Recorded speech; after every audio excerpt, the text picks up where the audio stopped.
The Dementors have returned.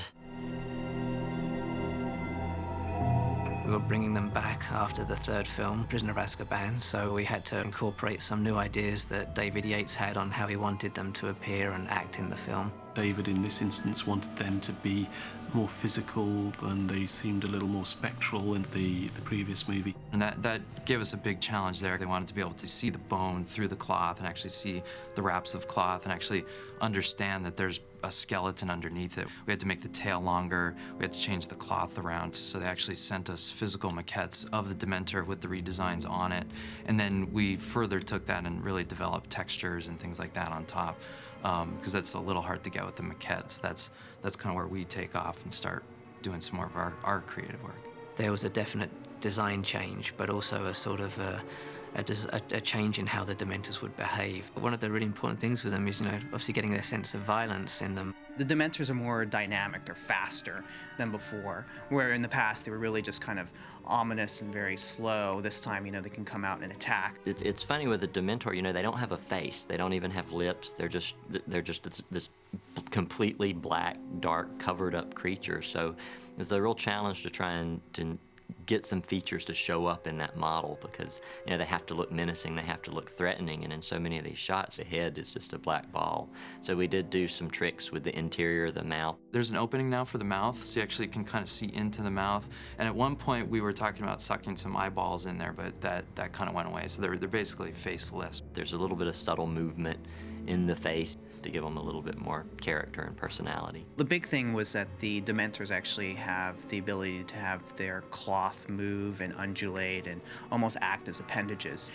As the Dementor moves around, you can see the pieces of cloth almost have a mind of its own and take control almost like fingers or hands and be able to come in and grab Harry or to wrap around his arm, for example. So part of it is the adjustment of how the cloth could flow, and then the other part is kind of integrating all of that, rendering it and getting it to look like a deteriorated fabric.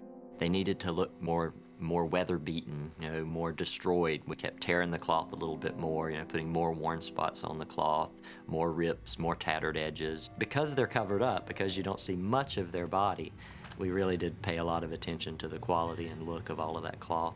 There's a sequence where the Dementor actually picks up Harry and shoves him up against the wall. So there's a few shots where the Dementor actually has him by the neck and he's holding him up on the wall. So that's sort of the tightest interaction that we have with them. Their interaction with the character this close to camera, that's always a little bit tricky to do. Our animators were really great about keying off of Harry's movements, the actor's movements in the plate, to try and keep that hand attached to the neck. They actually just choreographed that on set. They kind of stuck him up on a rig that mounted Harry from behind onto the wall, and he just kind of acted like he was being choked. Much of the work came afterwards where we had to very tightly match move Harry's neck and chin and then put the Dementor hand onto that. It was actually fun to get to revisit these characters because I didn't work on that film that the Dementors appeared in. So they were one of the creatures that I always really liked, so I was glad to see them come back.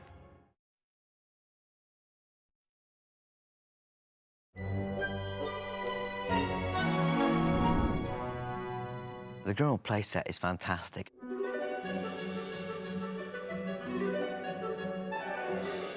It's a typical 18th century Georgian square in London, terraced houses. In that sense, it's typical. What is very untypical, everything inside is strangely distorted, compressed in width or length, exaggerated in height. Well, the house is the ancestral home of Sirius Black, and he's hiding out here. What? No hello for me? The whole feeling of it is of enclosure, and that's why Stuart designed the sets with very high ceilings, and lots of the windows are mirrored to give another effect of enclosure you can't see out.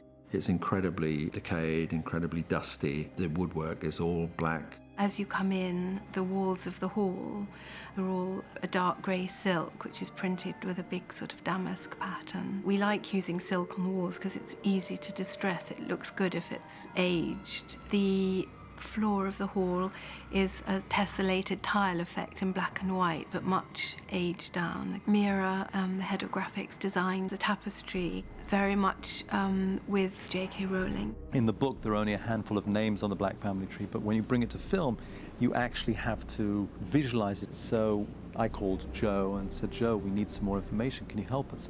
15 minutes later, she faxed down a copy of the Black family tree, which went back 4 or 5 generations, had 75, 100 names on it, and such is the depth of her knowledge that she's able to pull that out like that.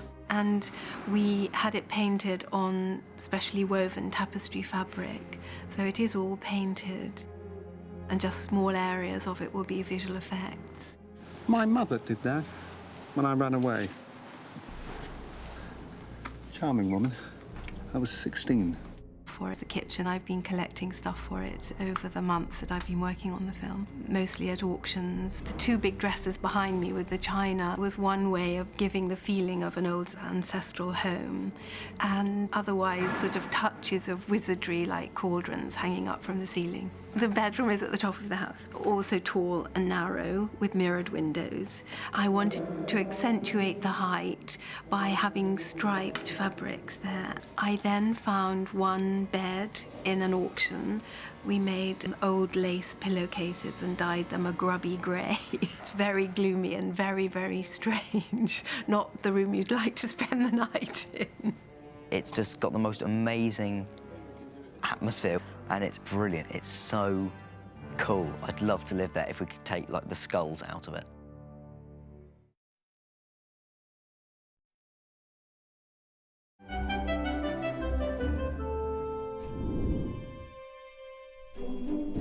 Ah, Tonks.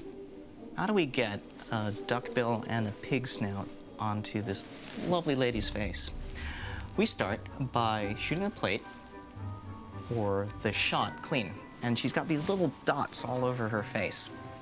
Those dots are there so that we can track our CG or computer-generated model onto it. Those dots help us because, for example, we place them in places such as here and here that we know don't move. So we have a standard anchor point to kind of bring our model onto her. So she does her performance of the scrunched up nose and her blown out face like that. And then we take that, and then we take her head, and we do something called scanning it. So we take a laser, and then we plot all the points into the computer, and we generate a CG model of her face.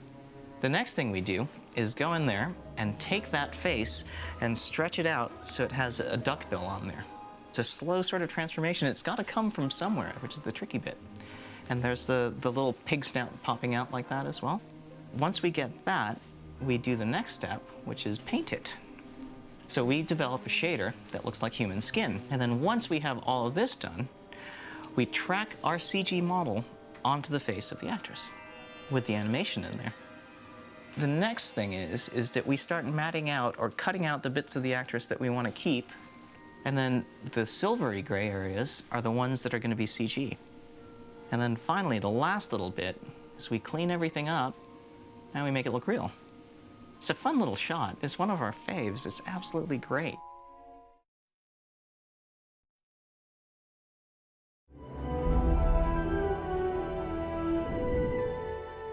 Three, two, one, background action!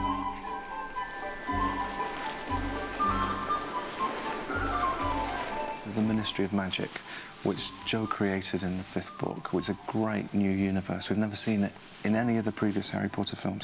There's a sort of 1950s bureaucratic, old-fashioned vibe to the Ministry of Magic, something that's quite quaint and British and not very efficient, but very charming. We thought it would be fun to, in the first instance, to place it beneath the Muggle ministries. So we went to Whitehall and we went to the Ministry of Defence and in that area in there and thought it would be terrific if there was this parallel universe underneath this very familiar one. I've never used a visitor's entrance before. This should be fun. Stuart Craig came up with this notion that it was a series of tunnels, basically, because we both got intrigued by the underground system. We researched early underground stations, the Metropolitan line, the old Piccadilly line, and there are remnants of those early underground systems that still survive. So we went, we had a look and discovered that the facades on the street were beautiful classical architecture, but rendered in ceramic tile. And then as we went inside, there were remnants also of this Victorian ceramic tile, but all with this incredible classical decoration. So that was Stuart's inspiration for the Ministry of Magic. All these reflective tiles, all these odd little shapes, round circular shapes. And so it's very British. So that's why it kind of chimes, I think. This set is actually, I would say that in the last sort of 6 years, this is the best set we've had. So we literally built this, kind of mini city underground. I mean, we built a little bit of it physically and then extended it endlessly with computer-generated extensions. This is the original plate with green screens inserted, where we're going to have to then take this and extend it outwards and upwards. You're trying to create something that is actually not there in reality. The whole part of the set is for real. Up to about here is real. That's all real, and beyond there is CG. In the other side of the atrium, we've got a whole extension. So our extension spreads up from here. These top two offices are done within the computer. This arch and everything beyond it is done in the computer. You've got the big golden wizard in the distance and the repeating offices all the way back. These offices go all the way up, these big columns, and it's basically the classic sort of repeat English office where everybody's just stamping memos and typing on old typewriters, and just the business of wizarding going on endlessly.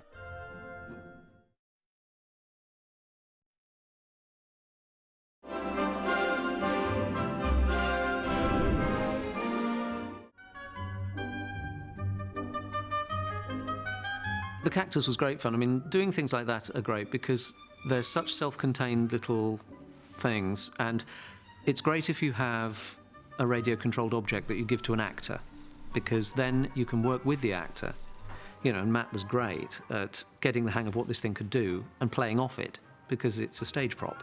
And we built this cactus, and we wanted it to sort of be able to suddenly turn around and look aggressive, or snuggle into him and look pathetic, or whatever it had to be. It also had to be able to swell slightly because it had to be able to explode, you know, to throw pus about the room. And so not only did we have the cactus, we had the shriveled cactus, which looked very sad and shook, which was a sort of flaccid, horrible thing, for after it had exploded. That kind of thing in the middle of a very long shoot is a fun, entertaining thing to make. I don't know why, but there's something stupid and hysterical about a cactus that's looking at you.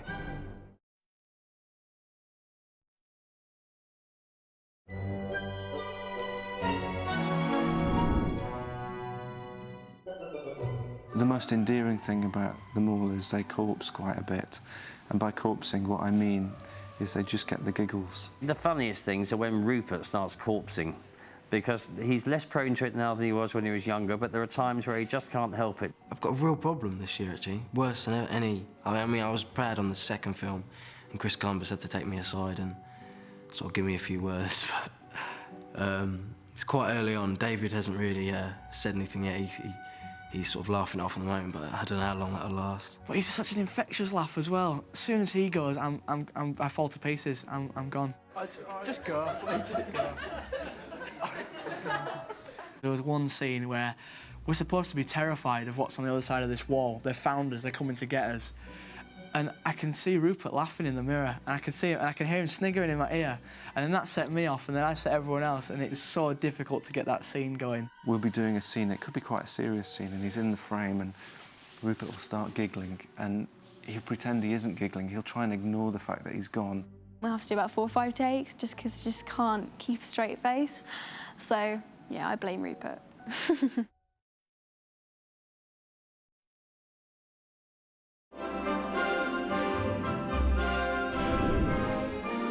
The magical paper swallow is essentially a piece of magical origami which comes to life and flies around the room and is then savagely dispatched by Umbridge when she makes her entrance into the classroom.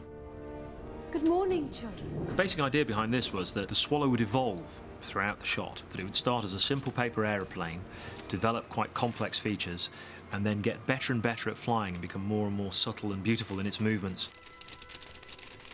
What was actually shot is just a little piece of paper dangling from a string. And this gives the actors something to actually look at, so they're not all just staring into different places in space. And we had to work out how to turn this into a digital model that could also animate.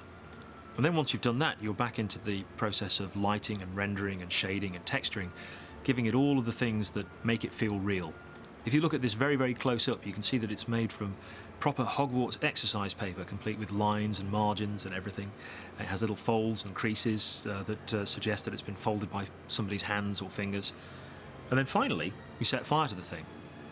And that's quite a complex piece of visual effects animation. And we shot references of burning paper, of embers and ashes and little sparks and things. And a very subtle amount of smoke is added as well. So it's a beautiful little self-contained shot.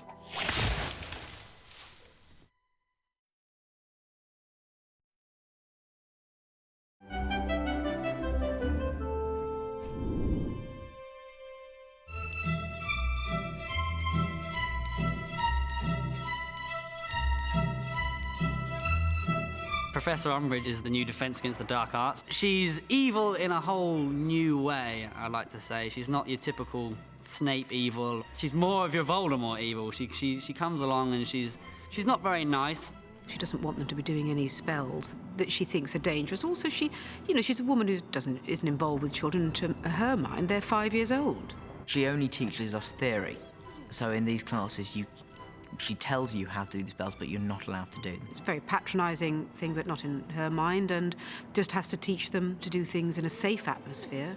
I mean, it's health and safety gone bloody mad. She believes that that's the way forward, that everything's squeaky, squeaky clean.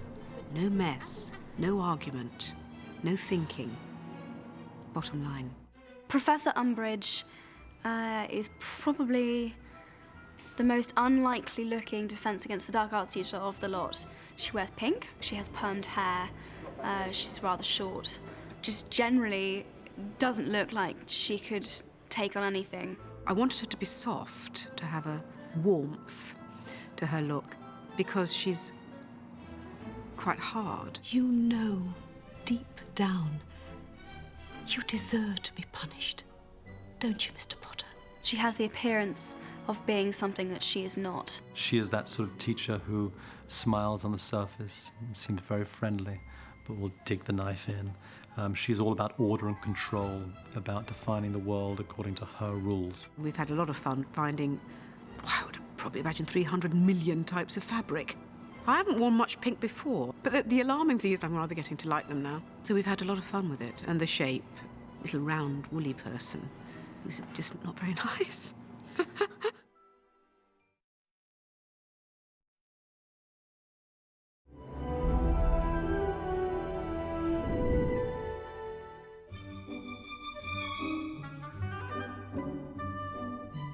As you can see here, there's a lot of pink and a lot of plates with pussycats on them. And those pussycats speak and purr and things like that. And they are little spies as well for her. She has lots of collector's plates with pictures of cats on them, the sort of thing you might see in somebody's home. But of course, this being the magical world of Harry Potter, there are moving pictures of cats. And the cats convey part of Umbridge's personality.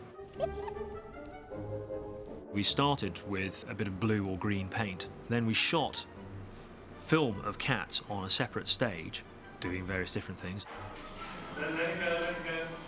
We had a fantastic session with the second unit filming kittens dressed in cardigans, jackets, hats, in all sorts of situations, which will be played onto the plates.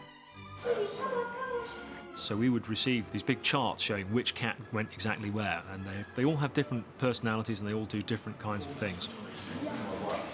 The cat's performances, which you'd think that wouldn't be an issue, but it was quite a challenge to make sure you pick just the right bit of footage of the cat to go into the shot at the right time.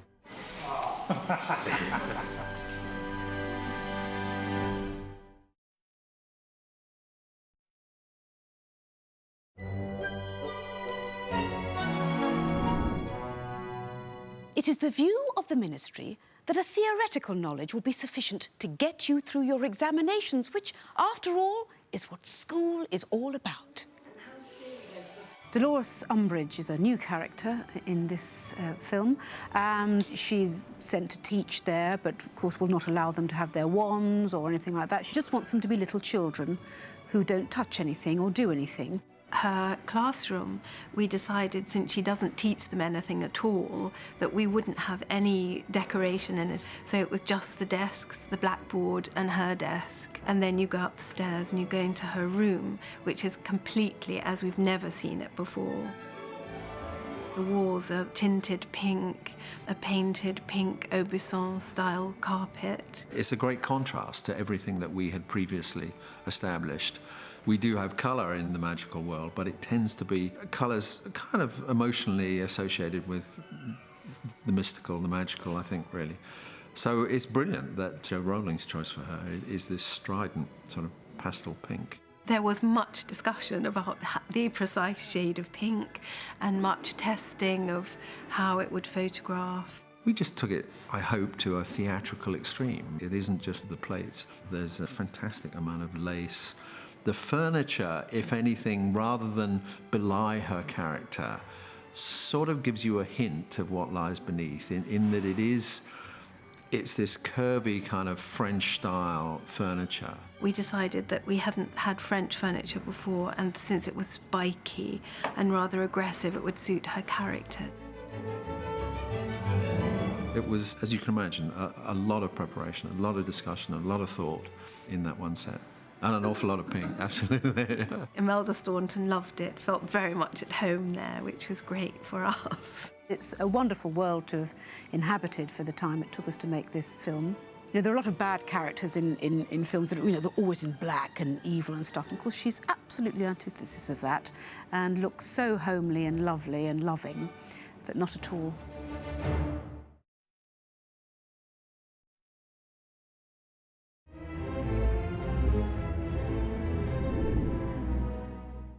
The Thestral sort of began life in the art department in London, the creature shop. They mocked up the design, built a maquette, even a full-size version. And for us, it was really trying to figure out their sort of character and personality. And for Thestrals, even though their appearance is sort of horrific in a way, in reality, they're a very sort of graceful and majestic, powerful and proud creature. They really wanted it to feel kind of fleshy and make sure that the skin was sliding across the bones, and you can't really show that in a maquette. There's always that last little bit of work that has to be done on the CG end. With this Thestral, it was basically a living skeleton, and most animals, by the time they get into that shape, aren't walking around, certainly not flying around, so we had to be a little more creative with our reference. For the form of the Thestral and guiding us on what the bone structures and muscles should be doing, we mostly used horses. Because it's a flying horse, we also then went and got some bird reference as well. One of the things that we really wanted to get was sort of, if you watch horses, they kind of sit there and they twitch every so often, or little muscles go off and the skin jiggles a little bit. As the animator moves the Thestral's leg up, there's a certain amount of muscles which get activated to do that movement. So we go through and animate those as shapes that are driven by the joints, that are driven by the animators. So even as an animator's making a simple walk cycle, all of the muscles are firing when they should, the muscles are flexing as they should, and the skin that's riding over the surface of those muscles is responding as it should. The forest sequence, we're introduced to a baby Thestral, which was an idea that David Yates had because he wanted to show that these were living creatures that bred and ate, and they weren't some kind of skeletal, ghostly thing. They were real and living. Luna's gonna throw him a piece of meat that he'll sort of devour really hungrily, and we found reference of different animals eating for the baby, vultures, lions, hyenas, and really you kind of study and then interpolate. You look at the design and the mood of the shot and try to find something that's close, but then adapt it into what it needs to be. The wings are actually mostly based off of bats. They actually took some extremely high-resolution photos for us of bat wings. They got a bat in and they moved its wings around, and in this case, they're quite tight.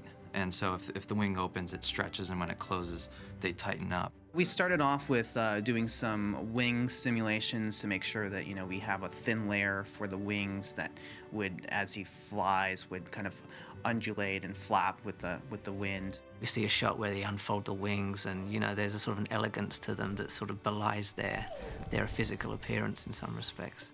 It's J.K. Rowling's world, and you know, a horse, flying horse, even as skinny as these things are, they might need wings a little bit bigger than we've given them here to get off the ground, but that's where the magic comes in.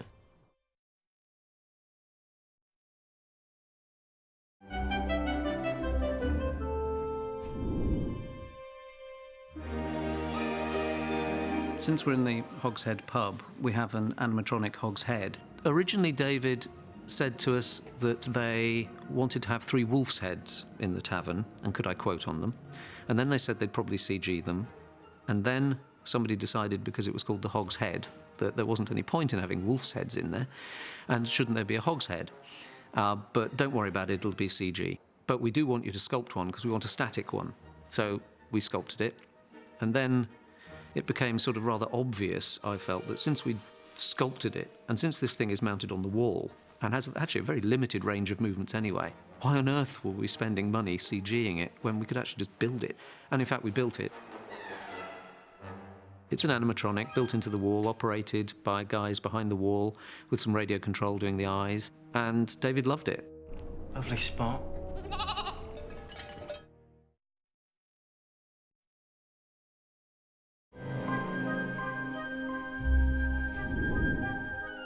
The moment where Neville discovers the Room of Requirements. He's wandering down one of the corridors in Hogwarts, and he walks past, and there's a little tiny pattern begins to appear in the wall behind him, just out of his field of vision. But he can tell that something's happening, and as he turns round, the door begins to reveal itself. This shot went through quite a number of different design stages. We had various ideas with lots of light spilling out of the wall. We had ideas where the blocks were rotating around to reveal the door was hidden on the rear side of the blocks of stone. But quite late on, we came up with this idea of the door carving itself into the walls. And so it progressively reveals itself as a relief pattern. And we added things like dust falls, falling off it. And then eventually the final layer of dust is blown away to reveal the underlying texture of the door. The door sinks back into the wall, revealing its archway, and then swings open and admits Neville to the Room of Requirements. You've done it, Neville. You found the Room of Requirement. On the day, it's just a blue screen. So we have to remove that blue. We have to restore back the wall so that there's nothing there, that it's just a flat wall to begin with. And then we have to progressively reveal our magical door. You feel like there's some mechanism at work, but it's a magical mechanism. But at the same time, it's very much part of the fabric of the whole universe. It doesn't just pop out and grandstand.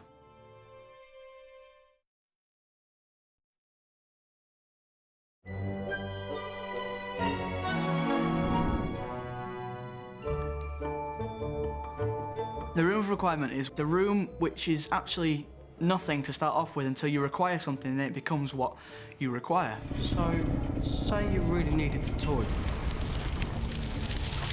Charming, Ronald. Joe describes it as having cushions and books, and so we have given it a kind of neutral state, and its neutral empty state when they first find it is that it is mirrored, and that seemed exciting photographically, but also appropriate in that it kind of reflected you and your need back to yourself. But it is a very, very difficult set to photograph and to light. Stuart's idea was to put the mirrors all around the room, and very quickly we realized, that there are no way to avoid reflections. So we had weeks and weeks of meetings about how practical it was to shoot in this environment. So we kind of figured out a way of how we could achieve it. And with CG and visual effects, we're able to take out the reflections that we see. And we went for this very reflective, unusual, magical design, which just feels quite beautiful. I'm okay. It was just stifling heat, and it was quite good though, because we were in there doing all this stuff that was supposed to be really physical, like we've been training and working for hours, which was great because by the time they cut to us, we were all out of breath and sweating anyway, so it sort of worked in the end. Maybe it was intentional. It just looks like there should be a fight going on in there, some sort of underground fight club in Hogwarts. It's a really, really atmospheric set, and the lighting has to be perfect. We invented this underfloor lighting system where he could actually light from underneath grills on the floor, and that lighting is not perceptible at all. It was for a time in that it lit, in a rather unfortunate way, the soles of people's shoes. So we covered the soles of their shoes with black velvet. The only annoying thing is the floor is It's like a special material, so you keep having to wear these sort of blue shoe covers, and that was a bit of a hassle. So professional getting his shoes on. Because every time you went in there, if you didn't have the things on your feet, you'd leave footmarks everywhere, and it wouldn't feel magical anymore. It just felt like you walked all over the floor.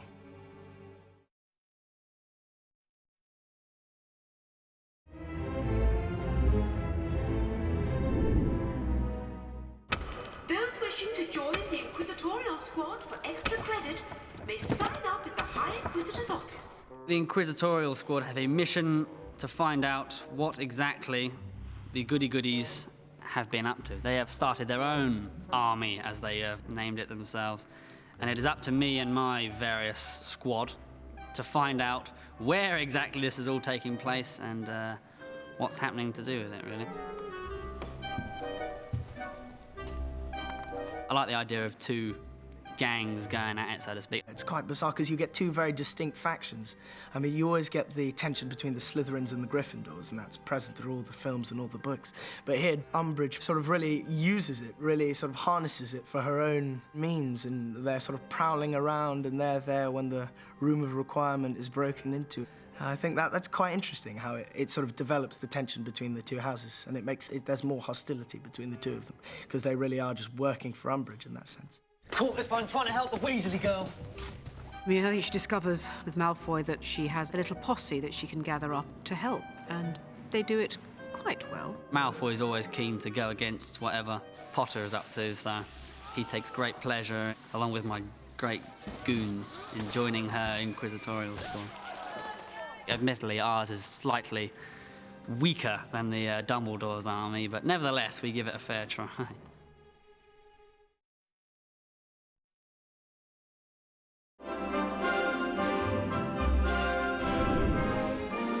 Everybody's talking about the kiss. The kiss. Kiss. The kiss was quite, you know, it was fun. It was a great scene. I really enjoyed it. I was so nervous before. I think Daniel was as well. Because we were both nervous, and we both knew we were nervous, it made it a lot easier, if you know what I mean, because we both knew how we felt and we were both a bit embarrassed. You just let yourselves go, completely relax. I made sure that the set was closed and there was minimal people inside. And they sort of dimmed the lights. I don't know if it was so it would be less intimidating or if it was going to be more romantic.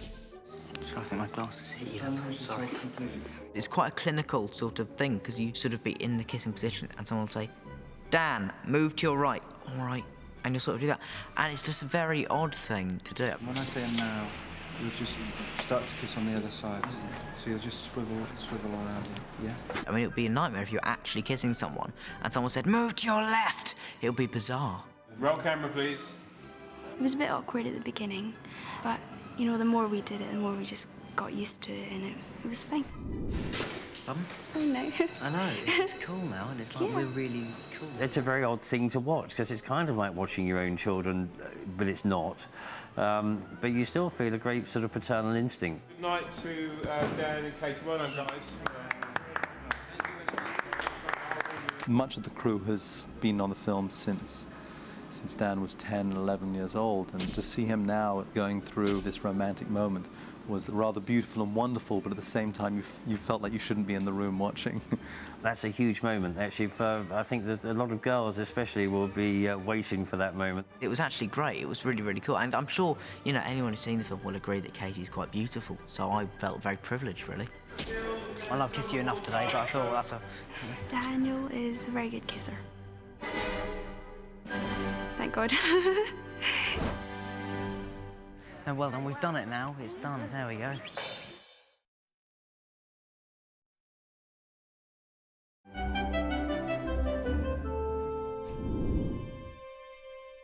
Nasty breath standing there as bold as brass. Harry Potter, the boy who stopped the Dark Lord.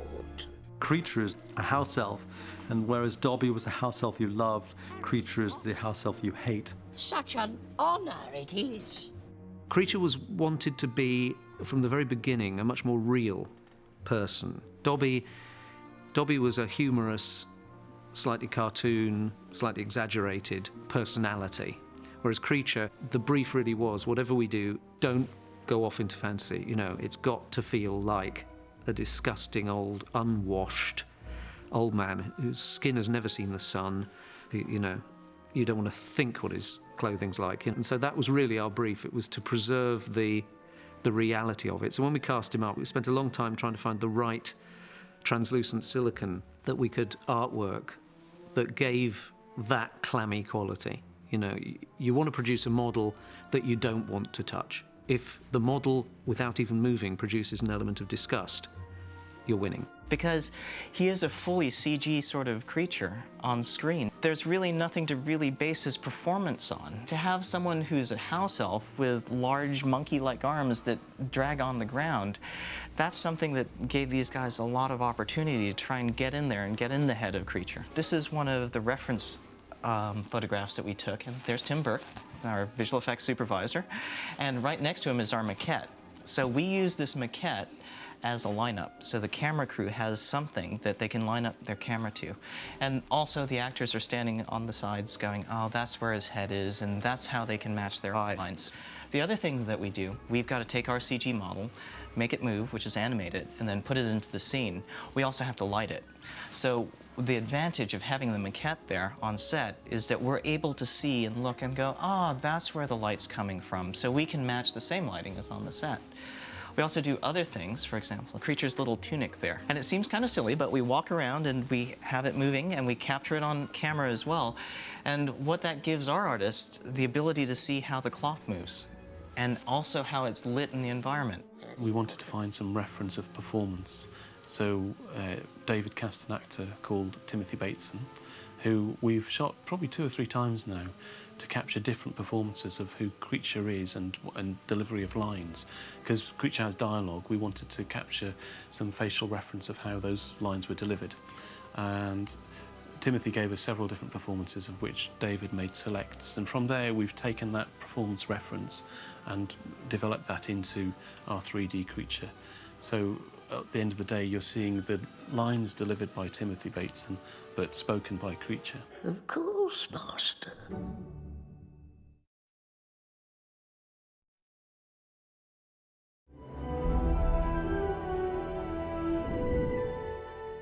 Well, Azkaban is in the middle of the North Sea.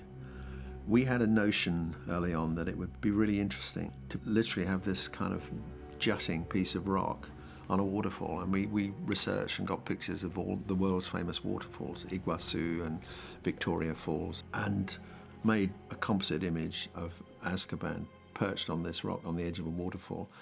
And then for a while we played with that and tried to justify the waterfall. Well, how can a waterfall exist in the middle of the North Sea? Well, it could be a kind of sinkhole. It could be a circular hole. This sequence is actually quite small for us. There's only about 4 or 5 shots in the sequence. I mean, we had seconds, really, to establish this, and that was all thought to be too complicated. The final designs just ended with, it's basically kind of a man-made island out in the middle of the ocean. There's no real indication as to exactly where it is. We took the architecture, which is a triangle. It's a very, very strong, fortified shape, like the Pentagon, but 3-sided, but much more huge and forbidding and aggressive and so on.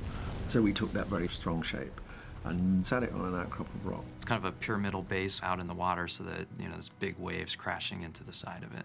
I think the biggest waves ever recorded are probably some 70, 80 feet high. Well, our waves are 250 feet high, you know, so it's the germ of a good idea, exaggerated and exaggerated.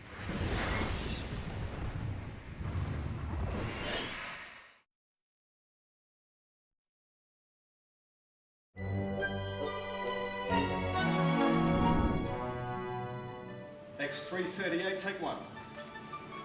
Okay, camera, and action. The mirror was very tricky because we had to see the mirror on the wall in the unbroken stage. Then we had to see the mirror break but stay on the wall. And then we had to see the mirror fall off the wall on cue. And then we had to see the wall blow in with all the kids standing in front of it. And rather than use explosives in a situation like that, we use air mortars and literally blow it out with high-pressure compressed air.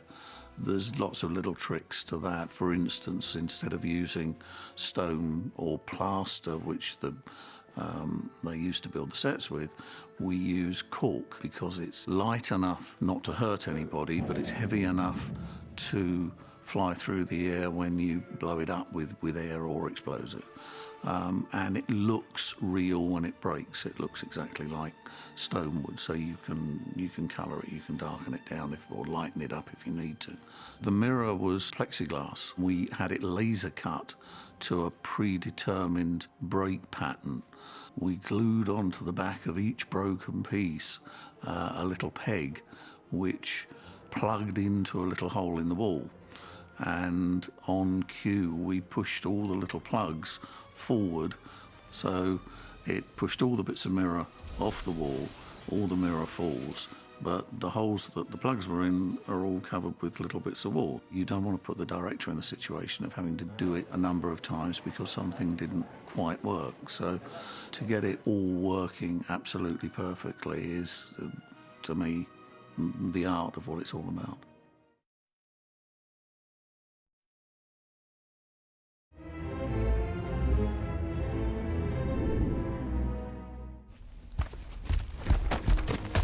Well, he's an obvious challenge because he is 16 feet tall and there aren't very many people around we can find that are 16 feet tall and can act. He's a very difficult character to realise. In the very beginning, we shot live-action actor Tony Maudsley and we motion captured his performance. Capturing a performance involves placing markers all over an actor's body. And cameras pick up those markers and sensors figure out where those markers are in three-dimensional space. That's captured by a computer software package and translated onto a skeletal rig in the computer and replicates that actor's motion in 3D space inside a computer. The director saw Tony's performance, loved the spirit of it, but pretty much told us not to be slaves to that actual data and to go ahead and use the spirit of it and build on that to see where we could go. Robbie, that is not polite! There's this really hilarious scene where Grint picks Hermione up. We have bits of Grint made out of foam rubber, which we can put onto armatures and stands, and the actors can interact with that. On set, Rupert ran up with a stick, but instead of hitting Grint's leg, he's hitting a giant blue polyurethane version of Grint's leg, but that gives him something to actually see and actually hit. And also, it's a guide for us, because we know where Grint's leg is meant to be. Robbie! That's one of my favourite scenes so far, actually, because I get to do a little stunt. Ron feels a bit, he wants to be the hero sort of thing and tries to beat up the giant. So he grabs his leg and I get kicked off, which was my little stunt.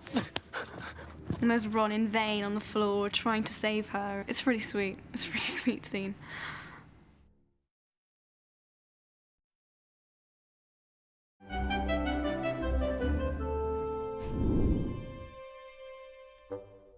The Weasley twins fireworks sequence was, in some ways, the most fun, free, and exciting part of working on the film. We felt it was absolutely necessary that we should have a fireworks display. So John Richardson, our special effects supervisor, got in a load of really good fireworks. We laid on a little firework display out on the back lot here at Leavesden, which we filmed, and it gave the CGI guys some sort of real elements to work with.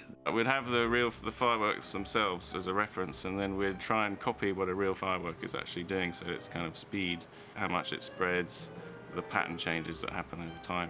And then we'd have those as particular fireworks that we could place. We ended up with a library of fireworks that we could lay out in each shot. As things went along, the fireworks became more like characters, and so there became more of a magical component, and that fireworks started to do things that in our research we found fireworks can't do. So they last longer, or they may fly in ways that normal fireworks couldn't or shouldn't.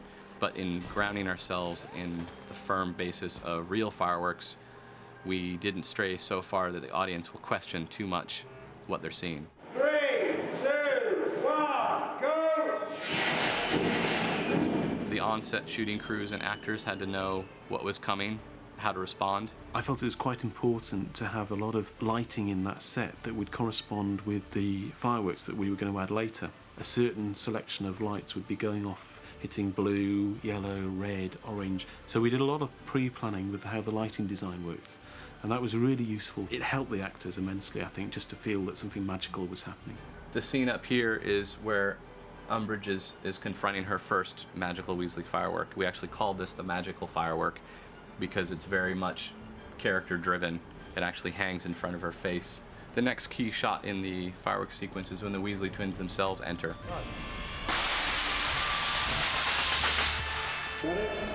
The roof was completely set lighting up there, and we had to take all the set lighting off and replace it with a CG roof extension. We had to work with the look of the magic ceiling. But initially we were quite worried about the fireworks not looking so impressive over a bright sky, so we came up with the idea when the fireworks go off, the ceiling that's actually there is lit and the magic ceiling goes away. So this was the shot we used to suddenly pull the curtain up, pull the wooden sky in, and darken the whole room down, because we now need to go into kind of a darker fireworks show atmosphere. So one of the last big moments within the Great Hall is the fireworks dragon, loosely based on a Chinese New Year's dragon in both its motion and sort of the crazy features on its face. There's nothing better than having a well-directed, edited sequence to go put your work in, because once you see it in a good movie, it's all good.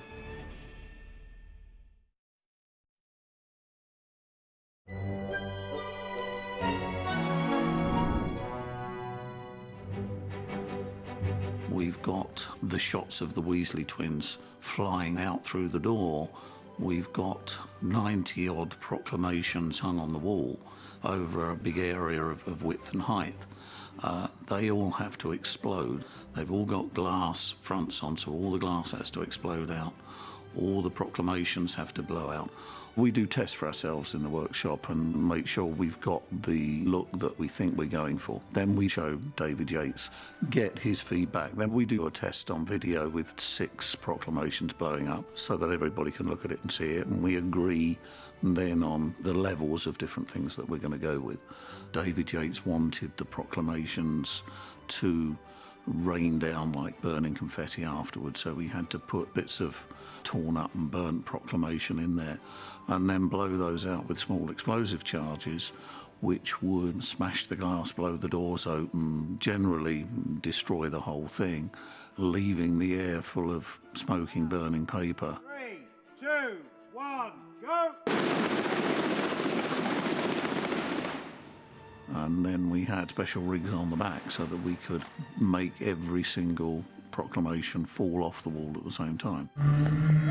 We had a separate rig which was controlled by steel cables with special little links that were hidden in the wall, and then the links were released by release hooks at the back of the set so that when we pulled forward, all 70 proclamations fell down. We always said we can do take 2, but it's going to take about 24 hours to re-rig, and we could have done it, but fortunately we didn't have to.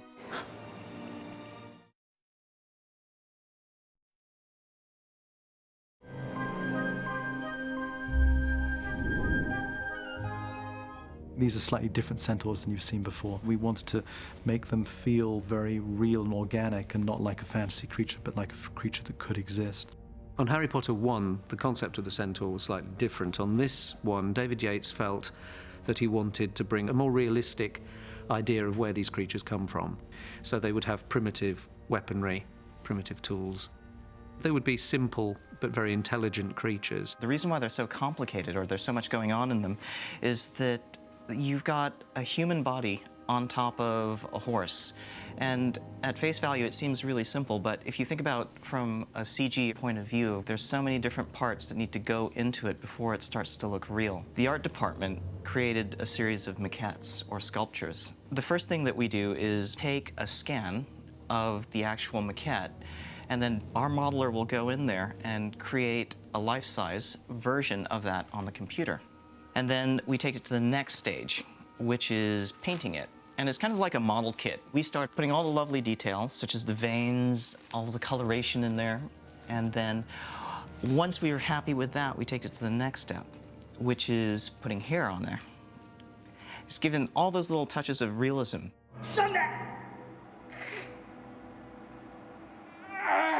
Centaurs have their own language. The 2 centaurs had to have voice training to be able to speak it like that, and it sounds amazing and really aggressive and complicated and intricate. Now, this gives you an idea of the massive amount of work that goes into something as simple as someone talking. Right here on the screen, we have a series of shapes, and we call them blend shapes. And in total, for all of the centaurs, we have hundreds of blend shapes. So each one of these facial expressions, in other words, if you take your face and you go ooh, ah, ooh, whenever you do that, by default, when you're talking to someone, you're naturally doing that. Obviously, we've got to replicate that on the computer. So we have a very talented modeler who's sat there and gone through these blend shapes or key shapes and sculpted each one of them. So the next step is that we build a tool that our animators can use that enables them to dial the performance in. This is the animation tool that they use to drive the facial expressions on our centaur. At the end of the day, it's always good to base our work on reality. So there were two actors, and this one in particular, which was playing Bane, did a performance of some of the lines that he has in the movie. And these little dots on his face are what we use to track and be able to see the fine, minute detail or the small little subtleties. So based on his performance, we turn around and we go in there and match it to give it the same sort of feeling that the actor had on set. The good thing about something like this is the director gets to go in there and work with the actors to get the performance that he wants.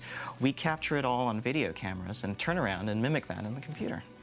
And the other tricky thing is that it's a human face. Right here you can see his nose and all of that. But if you look at the centaur itself, for example, it has an elongated nose, which is definitely more equine than it is human. It's translating that performance from a human into a horsey sort of face is the tricky bit.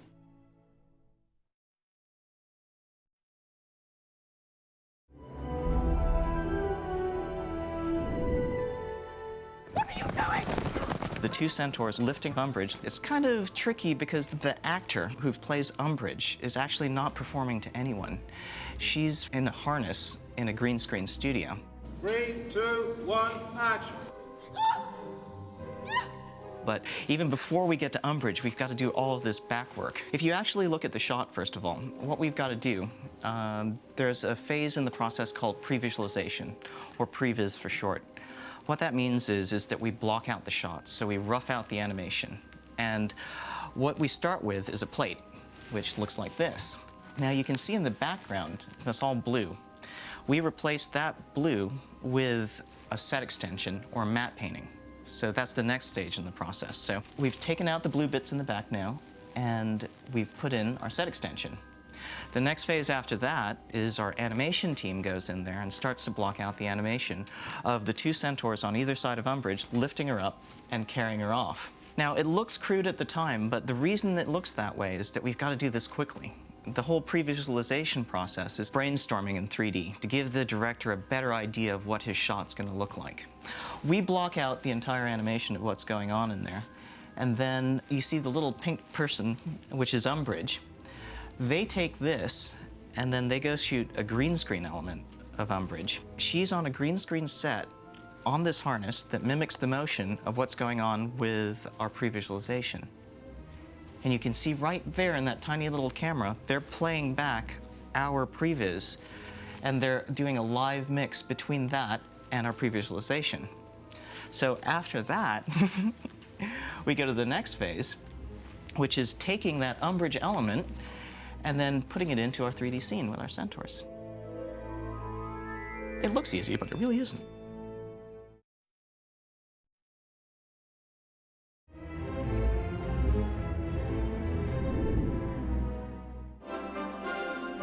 The Thestral flight goes from the forests outside of Hogwarts to London. This was kind of one of the most trickier aspects because we have to design a sequence that's eventually going to drive helicopter plates shot in Scotland and a blue screen shoot of the actors. It takes a lot of forethought. We have to do previs so that you can then put an actor onto something like a Thestral and have it be believable and not have it be flat. While we're all designing the sequence in terms of the shot design, we were also working on development of the Thestral's motion to figure out how fast they fly, how they flap their wings, and there were animation tests of a Thestral walking to show the gait and the speed. And then those two come together, so the director and team over there have a really sort of clear picture of this is the kind of motion that the characters will have in those shots when everything comes together. first round of animatic animation was bought off by the director, at which point the animation was transferred back onto a motion control rig, and that rig was put onto stage and the actors would get on it and it would be filmed with them. At that point, the elements would be combined together with original animation and they would be able to line up exactly the way we wanted to see it in the movie. I think they're going to be impressed by the fact that we've been able to seamlessly put people onto CG characters. I think that in itself hasn't been done to the success that we have accomplished with the Thestral. I mean, you see Harry and Luna riding the Thestral and you truly believe that they're riding it.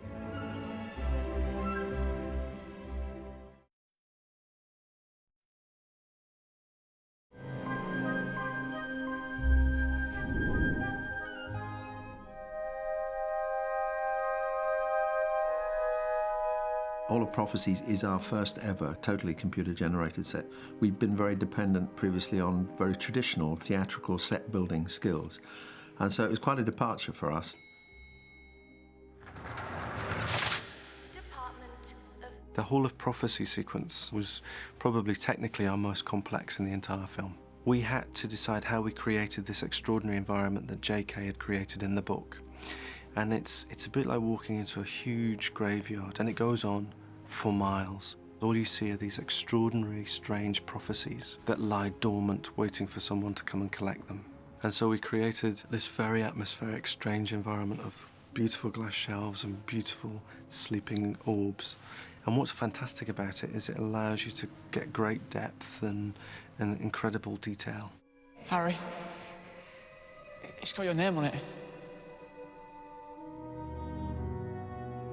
Here we see the first shot where Harry and his companions enter the Hall of Prophecy. The only thing that's real in this shot, actual physical real objects that exist in the real world, obviously the actors and the doorway that's behind them. Everything else has been created in the computer. This is the original green screen plate.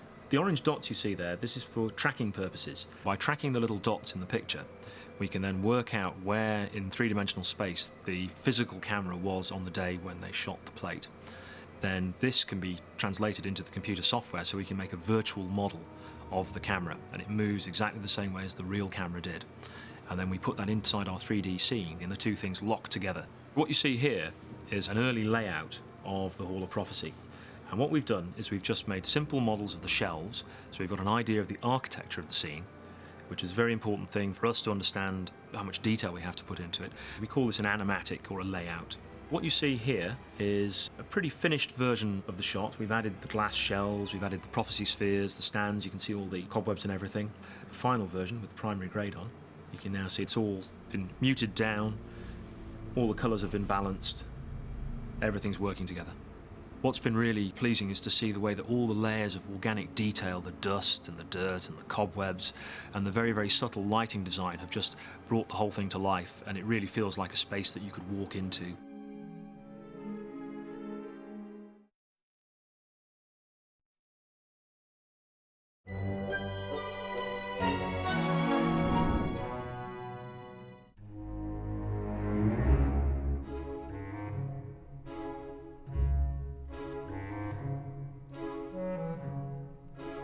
We have a big wand battle. This is the time that you get to see some Olympic-level ninja wandage. I brought in a wand choreographer because I watched all the other movies, and what was interesting is there hasn't necessarily up until now been a kind of grammar to spells and spell making. So what I wanted to do was to introduce a kind of series of spells that everybody could use. I came up with a family, a group of movements from which all of the spells can be fired or all of the spells can be defended.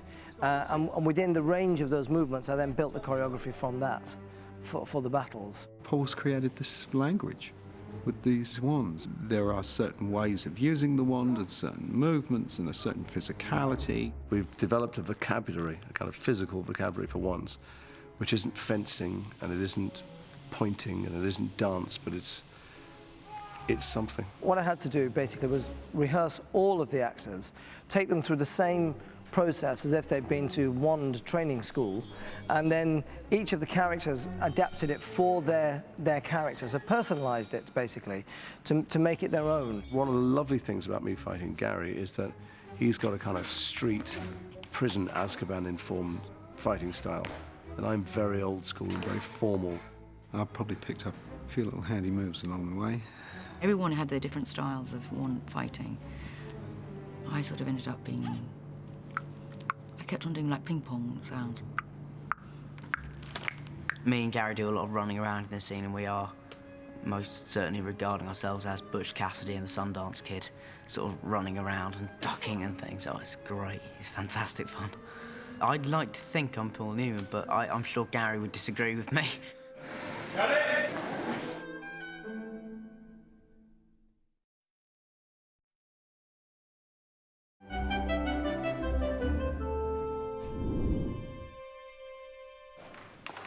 And action!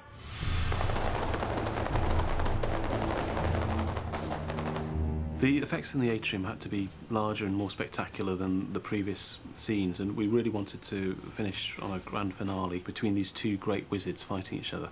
David wanted to feel like the wizards were using things within the set, that they were using elements that they could conjure and turn into more dangerous and powerful spells.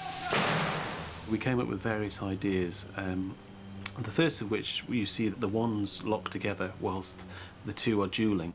This is the initial wand duel where Voldemort and Dumbledore's wand beams collide and create this hot molten sun in the centre as this drippy lava material splatters around and causes a lot of danger and mayhem. You can see here we've got to put in little lens flares and things that augment the image and make it a bit more punchy. The next stage is Voldemort turns fire into a huge 60-foot fiery serpent which towers above Dumbledore. We built the snake out of this hot liquid magma core, and then we launched flames up over his whole surface, pulling back more off the head so we could reveal features and give a little character. And then we built up flames around the back and revealed areas that looked interesting. Dumbledore uses the water from the fountain on the set to encase Voldemort into a watery prison, which picks him up and moves him. To shoot the scenes of Voldemort trapped in the water, one of the things they did was set up a rig for Ralph Fiennes to sit on. I'm on the top of a sort of metal pole strapped to a kind of pivot that turned around, and I was being tossed around. I was safe, but it took me a few takes to feel how safe it was. The shots of Voldemort performing against the blue screen are roughly timed and shot according to a bunch of previs we did that show the progression of the water picking him up, starting to spin him, and then holding him and moving him across the room. Once we had those plates, we would do the water simulations on top. Voldemort breaks out of that, and he basically shatters every single window in the whole of this space and environment, including all of the virtual space where the CG set extension is. They had a lot of practical office windows exploding on the Ministry of Magic set. They did it multiple ways and shot it from different angles, and a lot of those shots we treated minimally, either adding a little bit of extra dangerous glass towards camera or adding a few additional offices that weren't part of the set. So combining with the live action. So we're trying to hand off and pick up this little insert of the computer graphics version of offices blowing out. It's a titanic battle at the end of the film. The two greatest wizards the world's ever known. It's a marvellous thing to see.